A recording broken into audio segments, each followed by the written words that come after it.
Assalamualaikum warahmatullahi wabarakatuh.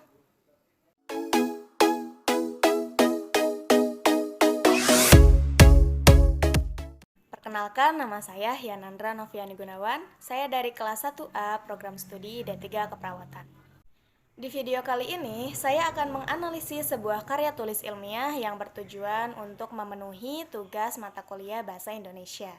Judul yang akan saya analisis yaitu alinea dan pengembangan 10% alinea. Nah, dan apa saja sih yang akan saya analisis? Di antaranya itu aspek konvensi naskah, isi, bagian-bagian sistematika atau struktur makalah, aspek kebahasaan, catatan kaki atau footnotes, dan yang terakhir daftar pustaka atau bibliografi. Oke, kita masuk kepada bagian yang pertama, yaitu aspek konvensi naskah. Dalam aspek konvensi naskah ini ada apa aja sih? Yang pertama itu ada bentuk, terus ada bagian-bagian, dan yang terakhir ada bahan dan jumlah halaman.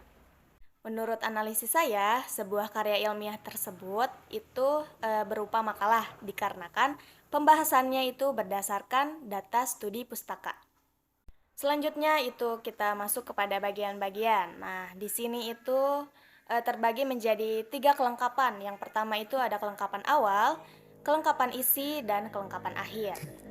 Pada kelengkapan awal, di sebuah karya ilmiah tersebut itu diantaranya cover, kata pengantar, dan daftar isi. Kemudian di kelengkapan isi itu diantaranya ada pendahuluan, pembahasan, dan penutup. Dan yang terakhir, di kelengkapan akhir itu ada daftar pustaka. Selanjutnya kita masuk kepada bahan dan jumlah halaman. Untuk ukuran kertas yang digunakan pada sebuah karya ilmiah tersebut, itu menggunakan kertas ukuran A4 dan tinta hitam. Serta jumlah halamannya itu ada 12 halaman. Tetapi pada margin yang digunakan itu menurut saya kurang tepat. Pada makalah tersebut itu ukurannya 2,54 dan berlaku untuk semua ukuran, yang seharusnya tidak seperti itu. Ukuran margin yang tepat untuk membuat sebuah makalah itu ukurannya 3433, di mana atasnya itu ukurannya 3, sebelah kiri ukurannya 4, sebelah bawah itu 3, dan kanan itu 3. Selanjutnya kita masuk pada bagian kedua, yaitu isi, di mana pada makalah ini kita akan membahas tentang beberapa poin. Di antaranya, yang pertama ada pengertian dan macam-macam alinea. Yang kedua ada syarat-syarat pembentukan alinea. Yang ketiga ada kesatuan dan kepaduan alinea. Yang keempat ada klimaks dan anti klimaks. Yang kelima ada sudut pandang, analogi, contoh, dan proses. Yang keenam itu ada perbandingan dan pertentangan. Yang ketujuh ada sebab akibat dan umum khusus. Yang kedelapan ada klarifikasi dan definisi. Yang kesembilan itu ada perkembangan dan kepaduan antar alinea. Dan yang terakhir penyusunan alinea dengan baik dan benar. Selanjutnya kita masuk pada bagian ketiga, yaitu sistematika atau struktur makalah. Sistematika atau struktur makalah ini meliputi apa saja sih? Yang pertama itu ada cover. Selanjutnya ada kata pengantar, daftar isi, pendahuluan, diantaranya ada latar belakang, rumusan masalah, tujuan, dan manfaat. Selanjutnya ada pembahasan yang membahas tentang poin-poin yang disebutkan tadi. Selanjutnya ada penutup, diantaranya itu ada kesimpulan dan saran, dan yang terakhir daftar pustaka. Pada bagian cover itu seharusnya tidak menggunakan angka atau nomor halaman.